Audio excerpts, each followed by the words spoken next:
Good evening, I'm Abdullah Hussein. Welcome to Sudan in a Week on Al-Balad News. This week's roundup brings you the latest developments and headlines from Sudan.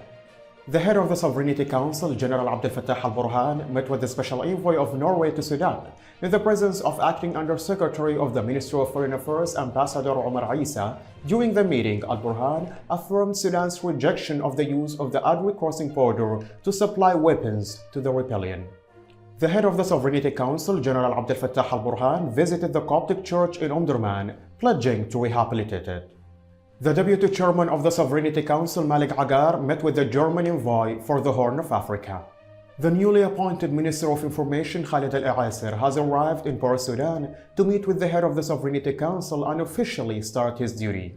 The Ministry of Education in Khartoum State has set November 24 as the date for resuming classes for grades 6, 3rd intermediate and 3rd secondary for the 2023-2024 academic year.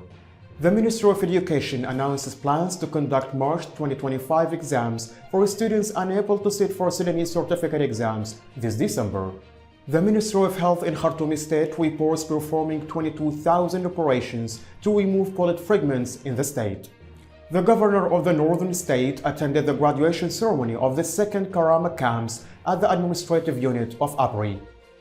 The Ministry of Health in River Nile State reports 213 new cases of cholera.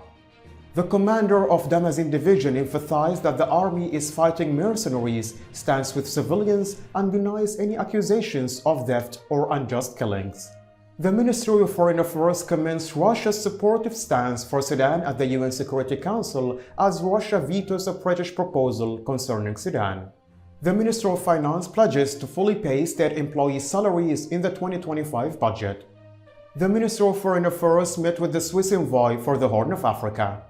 Intense clashes erupted in Juba's dumping area between the Presidential Guard and the security forces of former intelligence chief General Akul Kor. The first economic conference concludes with the Minister of Finance committing to implementing its recommendations. The death toll in the militia attack on Tekina village rises to 115. Merchants in Omdurman markets are intensifying efforts to revive business activities, with gold traders expressing readiness to resume operations. Tom Perriello arrived in Port Sudan to discuss the resumption of negotiations and the humanitarian situation. The Sudanese national football team brings joy in difficult times, securing a place in the 2025 Africa Cup of Nations finals in Morocco after a draw with Angola. That's it for this week's top stories. Thank you for watching. See you next Friday.